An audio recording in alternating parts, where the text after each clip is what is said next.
Sir, കേരളത്തിലെ നവോത്ഥാന നായകരിൽ ഒരാളും ശ്രീമൂലം പ്രജാസഭയിലെ അംഗവുമായിരുന്ന കാവാരിക്കുളം കണ്ണൻകുമാറിന് തിരുവനന്തപുരം ജില്ലയിൽ നേമം വില്ലേജിൽ ഉചിതമായ ഒരു സ്മാരകവും ലൈബ്രറിയും ഗവേഷണ കേന്ദ്രവും സ്ഥാപിക്കണം എന്നുള്ള ആവശ്യമുണ്ട്.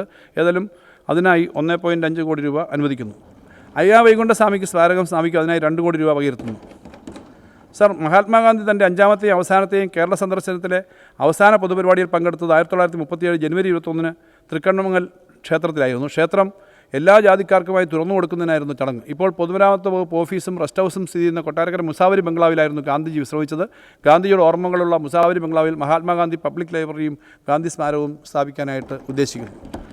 സർ, യുവജന ക്ലബ്ബുകൾക്ക് പ്രവർത്തന ഗ്രാൻഡ്.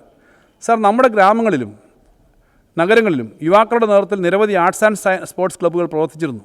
എന്നാൽ ഇന്ന് പലതിൻ്റെയും പ്രവർത്തനങ്ങൾ മന്ദീഭവിക്കുകയാണ്. നാടിനാകെ ഉണർന്നു നൽകുന്ന ക്ലബ്ബുകളെ ശാക്തീകരിക്കുകയും പ്രോത്സാഹിപ്പിക്കുകയും ചെയ്യുക എന്ന ലക്ഷ്യത്തോടെ രജിസ്റ്റർ ചെയ്യപ്പെട്ടിട്ടുള്ള ക്ലബ്ബുകൾക്ക് പ്രതിവർഷം 10,000 രൂപ പ്രവർത്തന ഗ്രാന്റ് നൽകുന്നൊരു പദ്ധതി ഈ സർക്കാർ പ്രഖ്യാപിക്കുന്നു. ഇതിനായി 5 കോടി രൂപ മാറ്റിവെക്കുന്നു.